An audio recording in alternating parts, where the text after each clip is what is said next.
অস্বাভাবিক পরিস্থিতি সৃষ্টির চেষ্টা করছে বিএনপি বললেন প্রধানমন্ত্রী, সতর্ক থাকার আহ্বান। ভাঙনের মুখে বিএনপি, তারেকের আধিপত্যে নিষ্ক্রিয় সিনিয়র নেতারা, দল ছাড়ছেন অনেকে। 3 প্রধান দলের মধ্যে শর্তহীন সংলাপের আহ্বান জানিয়ে মার্কিন মন্ত্রীর চিঠি, জাতীয় পার্টির সাথে পিটার হাসের বৈঠক। বাসে আগুন দিতে গিয়ে হাতে নাতে ধরা ছাত্রদল নেতা, গণপরিবহনে লাগানো হচ্ছে সিসি ক্যামেরা। বাংলাদেশে মানবাধিকার পরিস্থিতিতে বিদেশিরা সন্তুষ্ট, অংশগ্রহণমূলক নির্বাচনের গুরুত্ব।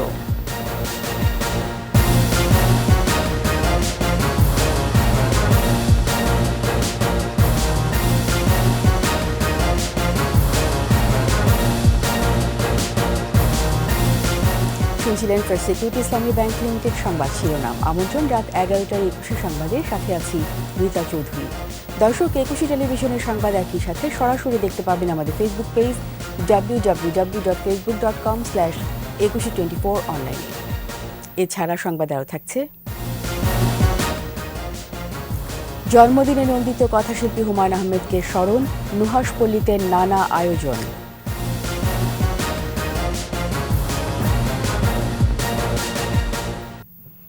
বিএনপি জামায়াতকে মুন্ডহীন দল আখ্যা দিয়ে প্রধানমন্ত্রী শেখ হাসিনা বলেছেন, ক্ষমতার লোভে তারা অস্থিতিশীল পরিস্থিতি সৃষ্টির চেষ্টা করছে। যারা অগ্নি সন্ত্রাস করে, মানুষ হত্যা করে, তাদেরকে উপযুক্ত শিক্ষা দেওয়া হবে বলে হুঁশিয়ারি দেন সরকার প্রধান। তপু শাহিনের ক্যামেরায় বিস্তারিত জানাচ্ছেন ফারজানা শোভা। 5 বছর পর খুলনায় কোনো জনসভায় যোগ দেন প্রধানমন্ত্রী শেখ হাসিনা।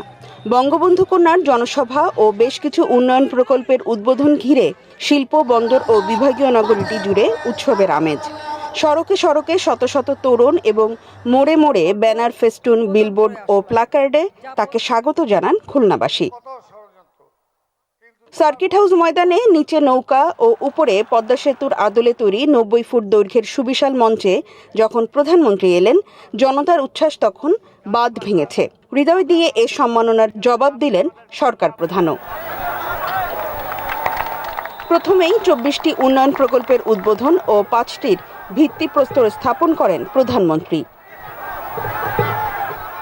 জনসভায় লাখো জনতার উদ্দেশ্যে তিনি বলেন, বিএনপি প্রতিশ্রুতি পূরণ করে না, তাদের কাজ মানুষ খুন। তারা জ্বালাও পোড়াও হত্যা করে, আর আওয়ামী লীগ সরকারে থাকলেই জনগণের কল্যাণ হয়। ওই সন্ত্রাসী দল বিএনপি জামাত জোট, এরা তো মানুষের জন্য কাজ করে না। একজন তো এতিমের অর্থ আত্মসাৎ করে সাজাপ্রাপ্ত, আর একজন 2007 সালে মুশকিলা দিয়েছিল, মুসলেকা দিয়ে বলেছিল যে আর কোনোদিন রাজনীতি করবে না। এখন লন্ডনে বসে বসে যত টাকা দুর্নীতি করে চুরি করেছিল সেই টাকা খরচ করে আর আগুন জ্বালিয়ে মানুষ মারে। এই মানুষ খুন, এটাই হচ্ছে তাদের একমাত্র গুণ, আর কোনো গুণ বিএনপির জামাতের নেই। হত্যা সন্ত্রাসকারীদের উপযুক্ত শিক্ষা দেওয়ার আহ্বান জানিয়ে সরকার প্রধান বলেন, দেশে শ্রমিকদের আড়ালে কারা অস্থিরতা সৃষ্টির পায়তারা করছে তা খুঁজে বের করা হবে। এই মূল্যস্ফীতি বেড়েছে বলে সরকারি কর্মচারীদের জন্য মাত্র 5% বাড়িয়েছে, আর গার্মেন্টস শ্রমিকদের জন্য 56% বাড়ানো হয়েছে তাদের মজুরি। তাহলে তাদের আপত্তিটা কোথায়? 19টা শিল্প কলকারখানা তারা ভেঙেছে। এই ধ্বংস কারা করছে, এদের মধ্যে কারা আছে সেটাই খুঁজে বের করা দরকার। নৌকা উন্নয়ন ও স্বাধীনতা দিয়েছে স্মরণ করিয়ে দিয়ে আবারও নৌকা মার্কায় ভোট চান তিনি। আগামী নির্বাচন আসলে নৌকা মার্কায় ভোট আপনারা দেবেন কিনা বলেন, আপনারা হাত করে বলেন। নৌকা স্বাধীনতা দিয়েছে, নৌকা উন্নয়ন দিয়েছে, নৌকা আজকে মার্কায় ভোট দিয়েছেন বলে উন্নয়নশীল দেশের মর্যাদা পেয়েছি। বঙ্গবন্ধু কন্যা আরও বলেন, জনগণই তার পরিবার, গণতন্ত্রের ধারা অব্যাহত আছে বলেই উন্নয়ন চলমান ও দৃশ্যমান। সরকারের টানা 15 বছরের মেয়াদে বদলে গেছে গোটা দক্ষিণবঙ্গ, বদলে গেছে গোটা দেশ।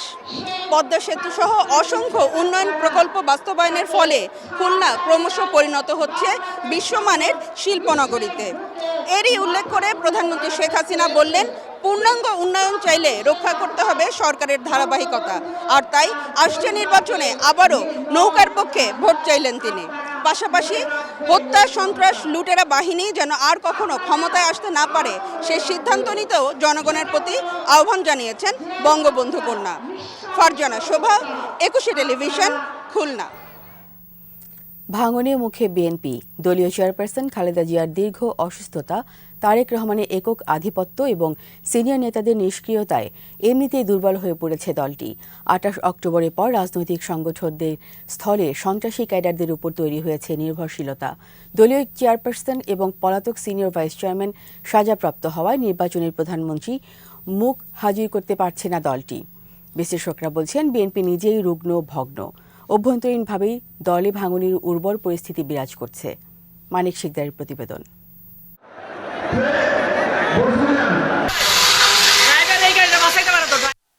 28 অক্টোবরের সহিংসতার পরপরই নাটকীয়ভাবে কর্মসূচি ঘোষণা করে মির্জা ফখরুল। সবাই বসে পরবর্তী কর্মসূচি আমরা ঘোষণা করব। ভিডিও চিত্রে লক্ষ্য করা যায় কি কর্মসূচি দেয়া হবে সে বিষয়ে তিনি নিজেই অন্ধকারে।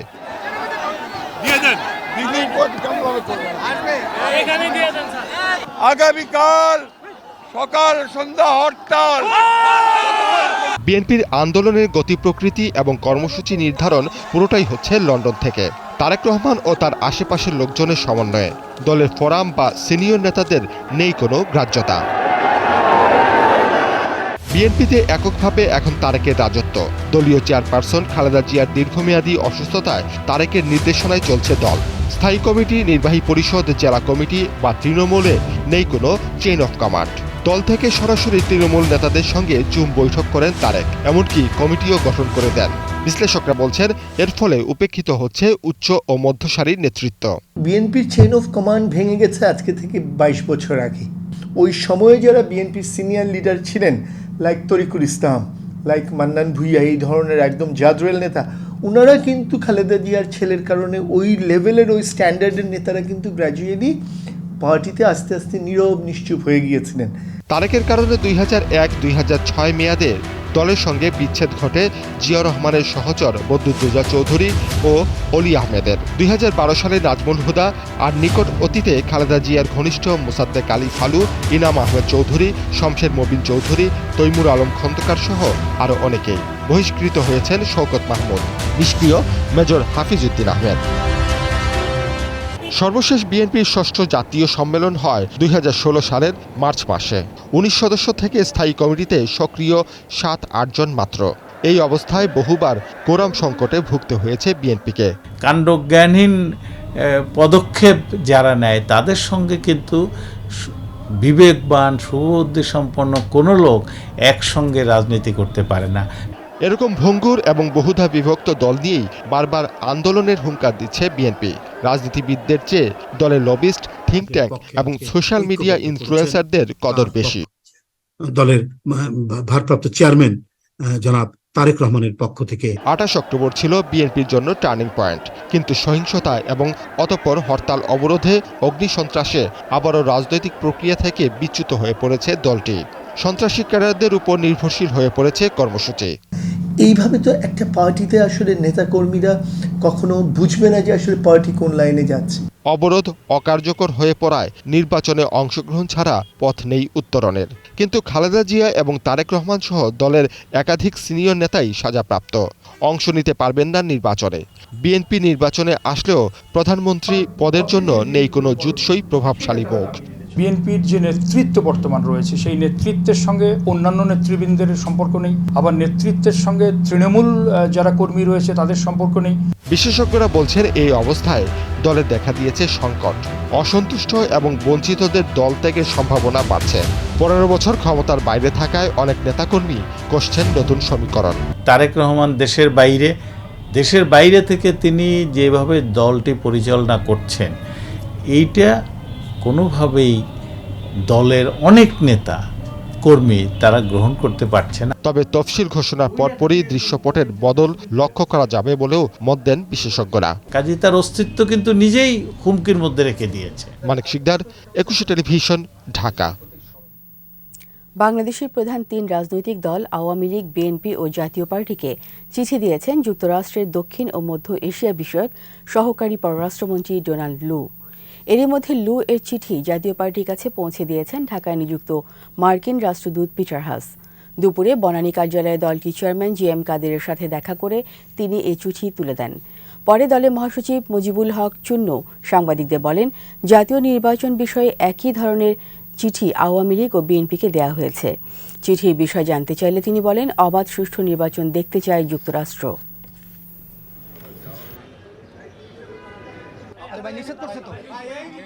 বাংলাদেশস্থ আমেরিকান রাষ্ট্রদূত তাদের যে পররাষ্ট্র মন্ত্রণালয়ের সরকারি পররাষ্ট্রমন্ত্রী ডোনাল্ড লুর লিখিত একটা চিঠি নেই।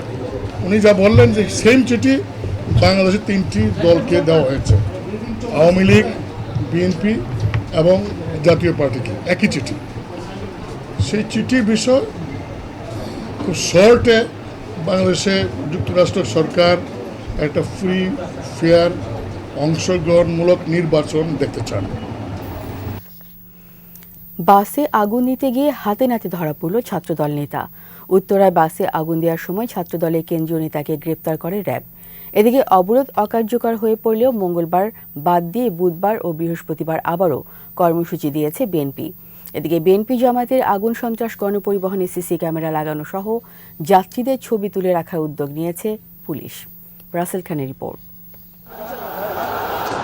আবারও স্বরূপে বিএনপি জামায়াত, চোরাগোপ্তা হামলা, বাসে আগুন, ঝটিকা মিছিল। রাজনীতি বিচ্যুত হয়ে ফের অগ্নি সন্ত্রাসের পথ বেছে নিয়েছে তারা। গেল 28 অক্টোবর থেকে 4 দফা অবরোধে সারা দেশে পোড়ানো হয়েছে 1.5 শতাধিক বাস। ত্রাস সৃষ্টির মাধ্যমে আতঙ্ক ও ভয় তৈরি করেই অবরোধ কার্যকর করার কৌশল নিয়েছে বিএনপি জামায়াত। বিভিন্ন সময়ে বাসে আগুন দিতে গিয়ে ধরা পড়েছেন বেশ কয়েকজন বিএনপি কর্মী। গান পাউডার সহ আটক করা হয়েছে যুবদল নেতাকে। মঙ্গলবার অবরোধের সময় উত্তরায় বাসে আগুন দিতে গিয়ে হাতে নাতে ধরা পড়েন ছাত্রদলের কেন্দ্রীয় নেতা মামুন। যাত্রীবেশে বাসে চড়ে আগুন দেওয়ার কৌশল নিয়েছে আগুন সন্ত্রাসীরা। বিএনপি জামায়াতের নাশকতা রোধে নজরদারি জোরদার করেছে আইনশৃঙ্খলা বাহিনী। গণপরিবহন আসছে সিসি ক্যামেরার আওতায়। বাসে যাত্রী বেশে উঠে তারপর আগুন দিয়ে চলে যাওয়া, এটি হচ্ছে এক ধরনের ফৌজদারি অপরাধ। এটি কোনোদিন রাজনৈতিক কর্মসূচি হতে পারে না। এটি রাজনৈতিক কর্মসূচির নামে একটি অপরাজনীতি, অপসংস্কৃতি, অগ্নিসংযোগ, নাশকতা এবং নাশকতার মাধ্যমে অনেক সময় যাত্রীদেরকে পুড়িয়ে হত্যা করা হোক অথবা পুড়িয়ে আহত করা হোক। অগ্নি সন্ত্রাসের সাথে যুক্তদের কাউকে ছাড় দেওয়া হবে না। বিস্ফোরক উদ্ধার ছাড়াও আগুন সন্ত্রাসের নেটওয়ার্ক এবং অর্থদাতাদের খুঁজছে পুলিশ। বাস সাধারণত থামে, সেই সকল ইন্টারসেকশনে আমাদের সদস্যরা বাসে উঠে তারা বাসের সামনে এবং পেছনে ছবি সংগ্রহ করছে। কারণ এই বাসটি যদি কোথাও অগ্নিসংযোগের কারণ হয়ে বা অগ্নিসংযোগ ঘটে, কেউ যদি এই বাসে অগ্নিসংযোগ ঘটায়, তাহলে আমরা দেখতে পাবো যে এই বাসে কারা কারা ছিল। ডিএমপির এমন উদ্যোগকে স্বাগত জানিয়েছে সাধারণ যাত্রীরা। আসার সময় যাত্রাবাড়ির পুলিশ গাড়ির ভিতরে উঠছে, উঠে সারা দেখছে গাড়ির ভিতরে প্যাসেঞ্জার আসেনি, তো প্যাসেঞ্জারগুলো সব যাত্রাবাড়ি ওই সাইডে নেমে গেছে। তো পুলিশ দেখিয়া গাড়ি দেখছে খালি, তো পুলিশ ছবি টবি করে ভিডিও করে পুলিশ নেমে গেছে। আমার ছবি উঠাইতেছে, কেন উঠাইতেছে? এটা কি কোনো পরবর্তীতে কোনো প্রবলেম হবে কি না বা কোনো সমস্যা হবে কি না? তো এইটার ভিতরে আতঙ্ক থাকে মানুষের। একটা সাধারণ যাত্রী হিসাবে এক হিসাবে এটা হয়রানি, আরেক হিসাবে খুবই ভালো কাজ করতেছে। কারণ আমি যদি কোনো অকারেন্সে, আমার মতন অনেক লোক আছে অকারেন্সে জড়ায় যায়। আবদুল্লাপুরে চেক করতে আছে, মহাখালী চেক করতে আছে, যারে সন্দেহ হইতেছে ওরে নামাই চেক করতে আছে। অবরোধের প্রভাব নেই রাজধানীতে। ট্রাফিক সিগন্যালগুলোতে যানবাহনের জটলা। সকাল থেকে দেশের বিভিন্ন জেলায় ছেড়ে গেছে দূরপাল্লার বাস। রাসেল খান, 21 টেলিভিশন, ঢাকা। নিষিদ্ধ সংগঠনের নেতারা যেভাবে কর্মসূচি ঘোষণা করে, বিএনপি নেতারাও সেভাবে কর্মসূচি ঘোষণা করছে বলে মন্তব্য করেছে তথ্যমন্ত্রী ডক্টর হাসান মাহমুদ। এদিকে বিএনপির অবরোধের প্রতিবাদে সতর্ক অবস্থানে আওয়ামী লীগ। মানিক শিকদারের আরেকটি রিপোর্ট। বিএনপির 4র্থ দফার অবরোধ কর্মসূচির দ্বিতীয় দিনে সতর্ক পাহারায় ছিলেন আওয়ামী লীগের নেতাকর্মীরা। সকালে যাত্রাবাড়ি, ফার্মগেট, পান্থপথ, মিরপুর সহ রাজধানীর বিভিন্ন এলাকায় বিএনপির অবরোধ ও অগ্নিসন্ত্রাসের বিরুদ্ধে প্রতিবাদ ও বিক্ষোভ মিছিল করে আওয়ামী লীগের নেতাকর্মীরা। বিএনপি জামাতের এই তথাকথিত অবরোধ বাংলার মানুষ ঘৃণাভরে প্রত্যাখ্যান করেছে। তারা যতদিন স্বাভাবিক জীবনে ফিরে না আসবে ততদিন পর্যন্ত আমাদের এই রাজপথে অবস্থান থাকবে। বঙ্গবন্ধু এভিনিউয়ে আওয়ামী লীগের কেন্দ্রীয় কার্যালয় সহ রাজধানীর বিভিন্ন এলাকায় গুরুত্বপূর্ণ মোড়ে দলের নেতাকর্মীদের অবস্থান নিতে দেখা গেছে। এ সময় আওয়ামী লীগের যুগ্ম সাধারণ সম্পাদক তথ্য ও সম্প্রচার মন্ত্রী ডক্টর হাসান মাহমুদ বলেন, বিএনপি গোপন আস্তানা থেকে কর্মসূচি ঘোষণা করছে, অবরোধের নামে গাড়ি পোড়াতে পেট্রোল বোমা নিক্ষেপ করছে। গর্তের মধ্যে ঢুকে চোর ডাকাত যেভাবে কাজ করে তার চেয়েও জঘন্য কায়দায় পেট্রোল বোমা নিয়ে মানুষের উপর হামলা পরিচালনা করছে। আন্দোলনে ব্যর্থ হয়ে গার্মেন্টস শ্রমিকদের উস্কে দিচ্ছে বলেও মন্তব্য করেন তথ্যমন্ত্রী। যেটিতে কাজ করেন সেটিতে হামলা করা মানে, সেটাতে ভাঙচুর করা মানে নিজের গায়ে আঘাত দেওয়া। মানিক শিকদার, 21 টেলিভিশন, ঢাকা। মানবাধিকার রক্ষায় বাংলাদেশের নেয়া উদ্যোগে ইউনিভার্সাল পিরিয়ডিক রিভিউ ইউপিআরএ সদস্য দেশগুলো সন্তুষ্ট।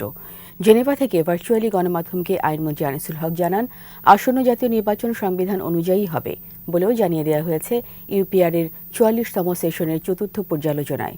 রিপোর্টে বাকিটা জানাচ্ছেন মোহাম্মদ নূর নবী। একটি দেশের মানবাধিকার কতটা রক্ষিত হয়েছে সেসব তুলে ধরা হয় জাতিসংঘের ইউপিআর এর শুনানিতে। 2009, 2013, 2018 সালের পর এবার চতুর্থবারের মতো এই পর্যালোচনায় অংশ নিল বাংলাদেশ। 193টি দেশের মধ্যে 111টি দেশ বাংলাদেশের শুনানিতে অংশ নেয়। অবাধ, সুষ্ঠু, শান্তিপূর্ণ ও অংশগ্রহণমূলক নির্বাচন অনুষ্ঠানে সরকারের অঙ্গীকারের কথা পুনর্ব্যক্ত করে বলা হয়, সুশাসন, আইনের শাসন ও ন্যায় বিচার প্রতিষ্ঠায় এগিয়ে যাচ্ছে বাংলাদেশ। আপনি মার্কিন যুক্তরাষ্ট্রের কথা বলেন, ইউনাইটেড কিংডমের কথা বলেন, বেলজিয়ামের কথা বলেন, এরা সকলেই কিন্তু আমাদের যে অগ্রগতি হয়েছে সেটাকে প্রশংসা করেছে এবং কিছু কিছু এরিয়া যেমন নির্বাচন সম্বন্ধে তারা বক্তব্য দিয়েছে এবং তারা বলেছে উই ফেয়ার অ্যান্ড পিসফুল ইলেকশনের কথা। 111টি দেশের মধ্যে প্রায় 90টি দেশ আমাদের মানবাধিকার বিষয়ে অগ্রগতিকে প্রশংসা করে গঠনমূলক সুপারিশ করেছে। বিএনপি চেয়ারপারসন খালেদা জিয়ার বিষয়ে স্পষ্ট করা হয়েছে পর্যালোচনায়। দলটিকে মিথ্যার পথ পরিহার করে সত্যের পথে আসার আহ্বান জানানো হয়েছে। তারা একসেপ্ট করেছে কি একসেপ্ট করে নাই সেটা যদি আমি জোর দিয়ে নাও বলি, কিন্তু আমার মনে হয় যে তাদের এই ব্যাপারে কোনো প্রশ্ন নাই, সেই জন্যই প্রশ্ন করে না। গুম হত্যা সম্বন্ধে আমি তাদেরকে আমাদেরকে অবস্থান এবং আমরা কি কাজ করেছি সেটা আমরা অত্যন্ত স্পষ্টভাবে উল্লেখ করেছি এবং সেই উল্লেখ করার পরে তারা কিন্তু আমাদেরকে কোনো প্রশ্ন করে না। 3টি প্রধান রাজনৈতিক দলের সাথে মার্কিন যুক্তরাষ্ট্রের বৈঠকের বিষয়ে গণমাধ্যমের সাথে কথা বলেন পররাষ্ট্র প্রতিমন্ত্রী। অপছন্দ করলেও আমরা কিছু জিনিস আমাদেরকে পড়তে হয়, যার মধ্যে এই একটা প্রসেস আছে। বাউন্ডারিটা সামটাইম ইট লুকস ফাইন, যে এটা ক্রস করছেন কিনা। মোহাম্মদ নূর নবী, 21 টেলিভিশন, ঢাকা। বিশ্বকাপে আর মাত্র 3 ম্যাচ বাকি। ফাইনালে ওঠার লড়াইয়ে মাঠে নামার অপেক্ষায় 4 সেমিফাইনালিস্ট। 15 নভেম্বর মুম্বাইয়ে প্রথম সেমিতে নিউজিল্যান্ডের বিপক্ষে মাঠে নামবে অপরাজিত টিম ইন্ডিয়া। পরের দিন কলকাতায় দ্বিতীয় সেমিফাইনালে দক্ষিণ আফ্রিকার প্রতিপক্ষ অস্ট্রেলিয়া। নিচ্ছি সংবাদ বিরতি। যখন ফিরছি তখন অন্যান্য খবরের সঙ্গে আরও থাকবে। লক্ষ্মীপুর ও ব্রাহ্মণবাড়িয়ায় 3 কেন্দ্রের ভোট বাতিল, ফলাফলে পরিবর্তন নেই, শিগগিরই গেজেট। কাল থেকে ট্রাকে পেঁয়াজ সহ 4 পণ্য বিক্রি শুরু, কম দামে কিনতে পারবে 9,000 পরিবার।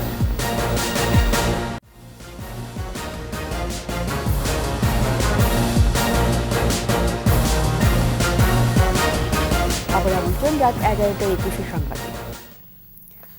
উপনির্বাচনে অনিয়মের অভিযোগে লক্ষ্মীপুর 3 আসনে 1টি ও ব্রাহ্মণবাড়িয়া 2 আসনে 2টি কেন্দ্রের ভোট বাতিল করেছে নির্বাচন কমিশন। তবে এতে ফলাফলে কোনো পরিবর্তন না হওয়ায় শিগগিরই গেজেট প্রকাশ করা হবে জানিয়েছেন নির্বাচন কমিশন সচিব। নির্বাচন ভবনে নির্বাচন সচিব জাহাঙ্গীর আলম জানান, কেন্দ্রগুলোতে জাল ভোট দেওয়া সংক্রান্ত তথ্য গণমাধ্যমে প্রকাশিত হলে এর ভিত্তিতে নির্বাচন কমিশন তদন্ত করে সত্যতা পায়। জাল ভোট দেওয়ার ঘটনায় সাথে জড়িত 2 জনের বিরুদ্ধে মামলা এবং ভোট কেন্দ্রে দায়িত্বে থাকা কর্মকর্তাদের বিরুদ্ধে ব্যবস্থা নেবে কমিশন। এদিকে অন্য এক প্রশ্নের উত্তরে কমিশন সচিব জানান, তফসিলের জন্য নভেম্বরের প্রথমার্ধ পর্যন্ত অপেক্ষা করতে হবে। আপনারা জানেন যে গণমাধ্যম ওই কেন্দ্রের ভোট এর ফলাফল নির্বাচন কমিশন বাতিল মর্মে ঘোষণা করেছেন। এখন রিটার্নিং অফিসার ওই কেন্দ্রের প্রাপ্ত ভোট বাদ দিয়ে নতুন করে ফলাফল বিবরণী প্রেরণ করলে তারপরে কমিশন এই বিষয়ে গেজেট প্রজ্ঞাপন জারি করবেন। তার কারণ ওই আসনের যে দুইজন প্রতিদ্বন্দ্বী পদপ্রার্থী তাদের মধ্যে যে ভোটের ব্যবধান সেটা ওই কেন্দ্রের মোট ভোটের চেয়ে বেশি। এটা মাননীয় কমিশন বলেছেন যে নভেম্বর মাসের প্রথমার্ধে, সুতরাং প্রথমার্ধের দিন যেহেতু এখনও অনেক সামনে আছে, আপনারা অপেক্ষা করবেন। বাজার নিয়ন্ত্রণ ও সাধারণ মানুষকে স্বস্তি দিতে কাল থেকে রাজধানীতে শুরু হচ্ছে ট্রাকে পণ্য বিক্রি।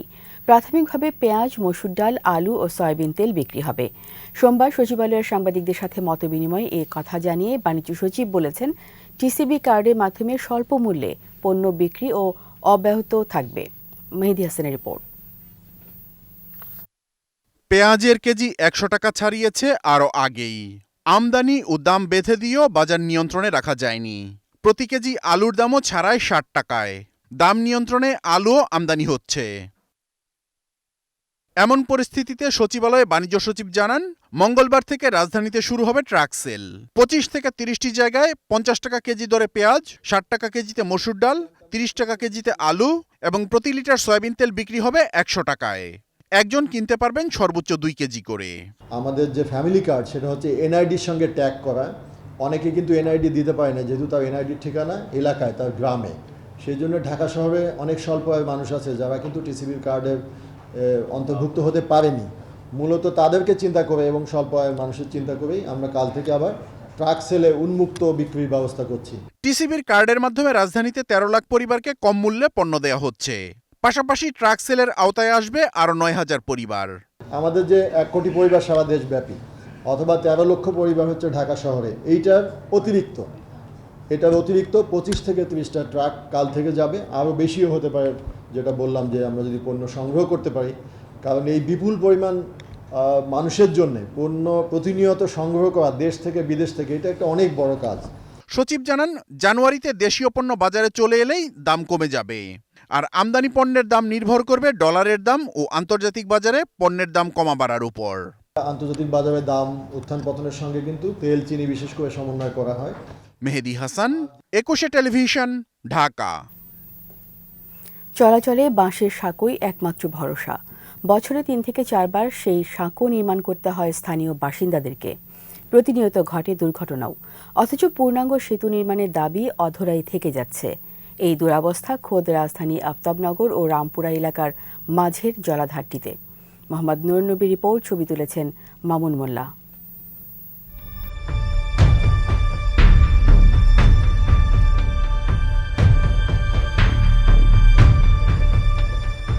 এটা নগর জীবন, পারাপার করতে হয় বাঁশের সাঁকোয়।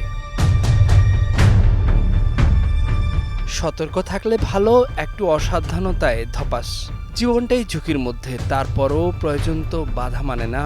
জীবন জীবিকা, শিক্ষা প্রতিষ্ঠানে যাতায়াতে পার হতে হয় খাল। বলছিলাম রাজধানীর রামপুরা বেগুনবাড়ি খালের কথা, যেটা অর্ধশতক আগেও স্রোতস্বিনী নড়াই নদী ছিল। এখন এই ডিজিটাল যুগে কি আর আছে, বাঁশের সাঁকো আছে।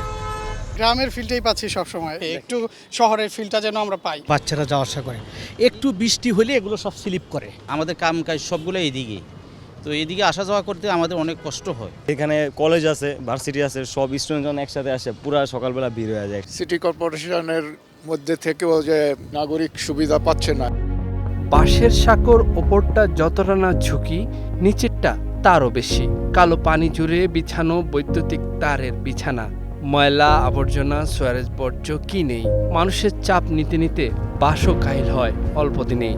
আসলে এখানে দেখার কেউ নাই, না হলে এতদিনে তো এই ব্রিজের কাজ ভালো মতো হয়ে যাওয়ার কথা ছিল। খালটাও প্রয়োজন, ব্রিজও প্রয়োজন। এই বছরও মনে করেন ৫ লাখ টাকার উপরে খরচ করছি।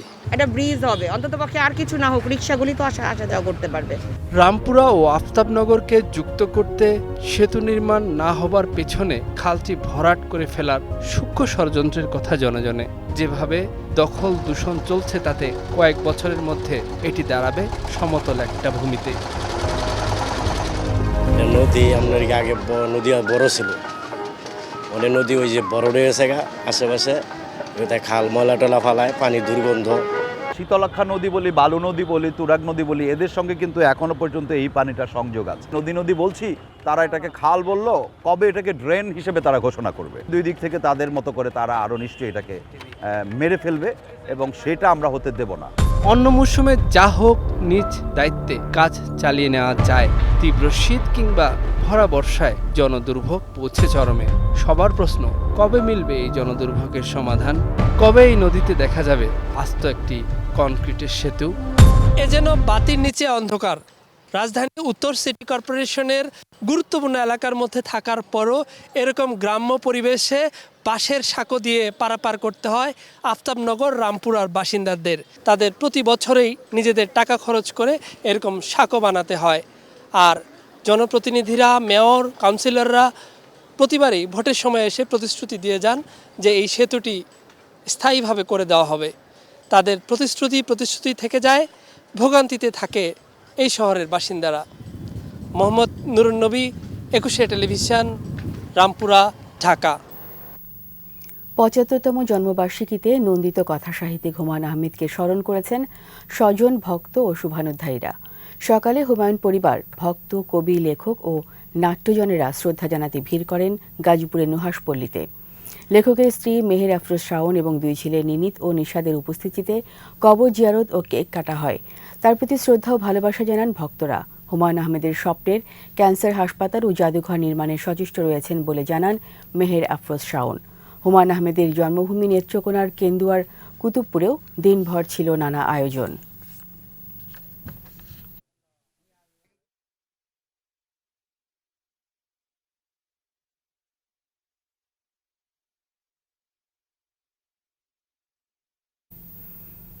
শব্দের জাদুকর হুমায়ুন আহমেদ শুধু বাংলা ভাষা সাহিত্যকে ঋদ্ধই করেননি, বরং মানুষকে করেছিলেন বইমুখী। সব্যসাচী এই প্রতিভা বাংলা ও বাঙালিকে সাজান অপরূপ শিল্প সুসময়। জনপ্রিয় কথাশিল্পীর ৭৫তম জন্মদিনে পরিণত এবং স্বয়ংভূ। আমার যমুনার জল দেখতে কালো, স্নান করিতে লাগে ভালো, যৌবন মিশিয়া গেল জয় হলে। স্বাধীন বাংলাদেশের অভ্যুদয়, নতুন রাষ্ট্রের জন্ম আর তার প্রেক্ষাপট মিলে হুমায়ুন তৈরি করেছেন ভিন্ন আঙ্গিকের গল্প। এমন বহুমাত্রিক কারণেই প্রতিবারের বইমেলা হয়ে ওঠে হুমায়ুনময়।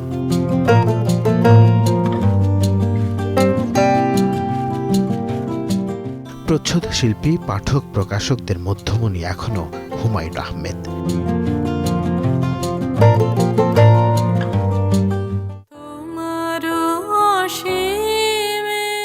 প্রয়াণের প্রায় এক যুগ হতে চললেও হুমায়ুন আহমেদ এখনো অবিকল, বহুল প্রজ এবং অনবদ্য এক নাম।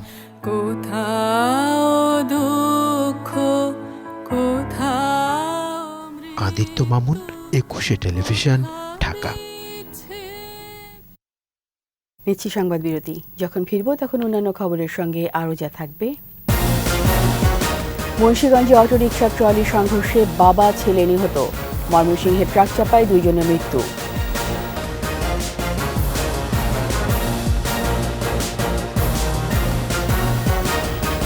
আবার আমন্ত্রণ রাত ১১টার ২১ সংবাদে। সড়ক দুর্ঘটনায় মুন্সিগঞ্জ ও ময়মনসিংহে ৪ জন নিহত হয়েছেন, আহত হয়েছেন ৬ জন, হাসপাতালে চিকিৎসাধীন। মুন্সিগঞ্জে সিএনজি চালিত অটোরিকশা ও ট্রলির সংঘর্ষে নিহত হন বাবা ছেলে। সদর উপজেলার চক কেওড়ার ইউনিয়নের চরকি এলাকায় এই দুর্ঘটনা ঘটে। নিহত দাদন সরকার ও তার শিশুপুত্র হোনাইন সরকার। ময়মনসিংহে তারাকান্দার ট্রাক ও সিএনজি চালিত অটোরিকশার সংঘর্ষে মারা যান ২ জন, আহত আরও ৩ জন ময়মনসিংহ মেডিকেল কলেজ হাসপাতালে চিকিৎসাধীন।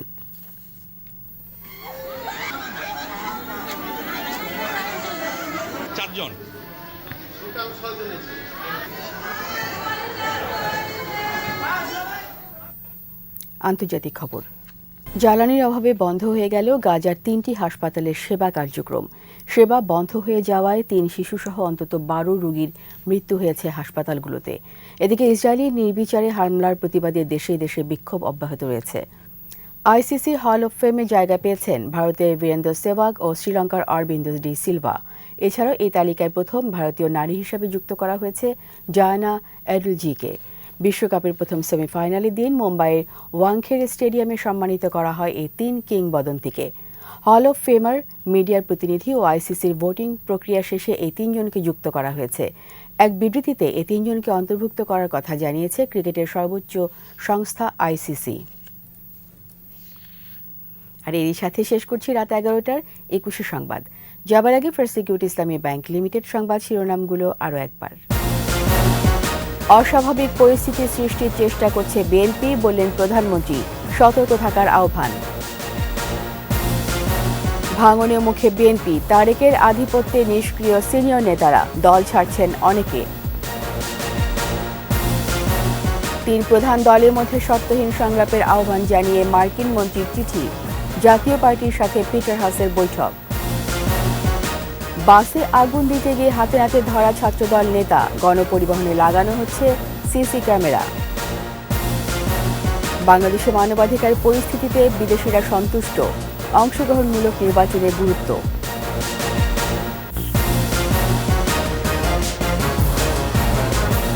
সবশেষ খবর জানতে ডায়াল করুন 2024 নম্বরে আর ভিজিট করুন equity-tv.com ওয়েবসাইট। এছাড়া ফেসবুকে ভিজিট করতে পারেন facebook.com/equity24 অনলাইনে। পরের সংবাদ রাত 1টায় দেখার আমন্ত্রণ রইল। ধন্যবাদ সবাইকে।